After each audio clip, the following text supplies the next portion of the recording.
Welcome back to The Talk Tonight. Tomorrow is Election Day here in Central New York and all across the country. Tonight, we're wondering, do you know who you're voting for?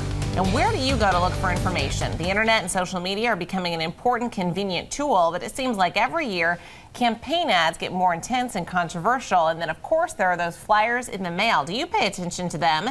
And what is going to sway your vote? Michael Benny joins us for The Talk Tonight, as he does every evening. Election day is here, and I think a lot of people are probably thinking to themselves, finally, I'm not going to have to hear these ads over and over again. I got to say this, though. I'm a little upset that people are so looking forward to the election passing as opposed to the election itself. But that seems to be what everyone's saying. I agree with you. Yeah, that's the ads. That's the television ads exclusively talking about. Exactly. But we should be looking forward to the day actually walking in, that privilege of casting the ballot, you know, having some passion for the candidate you're choosing. That's what should be happening. Let's talk, can we start with the methods that candidates use to connect with you?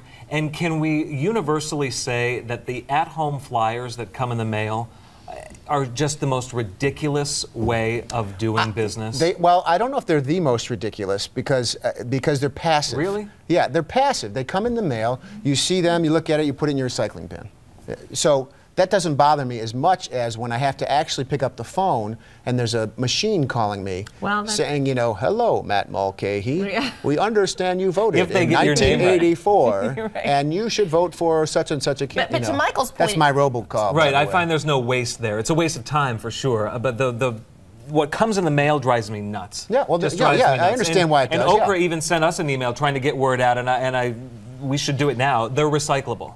Yeah, even though they look glossy and you think, oh, maybe they shouldn't. Toss them in the blue bin. Yeah, that's where they go. To Michael's point, you know, we live in this era where everything is online these days, and to think how much money is being spent. I got a pamphlet in the mail the other day.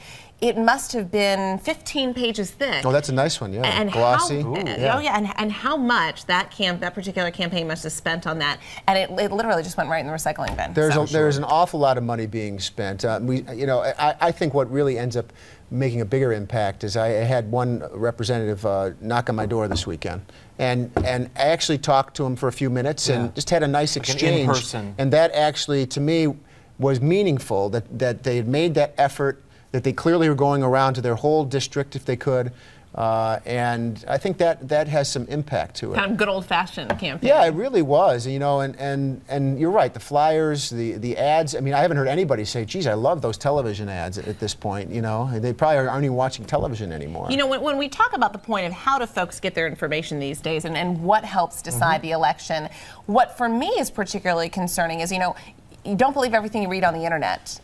There are all kinds of sites that are out there, and you don't necessarily know where this information comes from. And then people share it on their Facebook page and they tweet it out. And to me, that is very, very concerning these days because you just don't know. You know, how are folks going to get their information, and is it really believable? I mean, I have found I did this once a couple of years ago, and I actually called the person who I was considering voting for someone, called the office of the campaign and asked a question. And the campaign staffer said, hold on, we'll have somebody get back to you. And within 3 or 4 hours, my phone rings, and it wasn't the candidate, but it was someone speaking on their behalf saying, I understood you had a question about this. Well, I want to let you know where so-and-so stands on that. I mean, talk about the old-fashioned way. That is. Right on our Facebook page right now, just quickly, we do see people saying, geez, undecided? How could you not be decided by now? I posted something back on that. I said, I think that may be true for the presidential race, for the big-ticket items, but you're going to go in that voting booth or your little box tomorrow. There are the family courts and county courts and state assembly and state senate and all these other races that people probably haven't given as much consideration to, that I think that could still be decided in those last 24 hours. Sure, so then, you know, do you just go down, if you tend to vote Democrat, do you just check all the Democratic, boxes? A lot of people and do. On the Republic side, you do the same thing? A lot of people do. Sometimes I vote for the other side just to give them a chance. You know, if you feel like it's a blowout. There have been years where it's a blowout. If you're in, I'm voting you out. Right. If you're not in, doesn't matter. I'm going to give you a shot. And it had nothing to do with the flyers. No, educate yourself, though. Educate yourself. Go online. There's a lot of great information. There is. Certainly the League of Women Voters and you know, your local Board of Elections. There's a lot of great information to educate yourself Great suggestion. Our talk continues in just a few minutes. This time we're moving the discussion to bullying in the schools.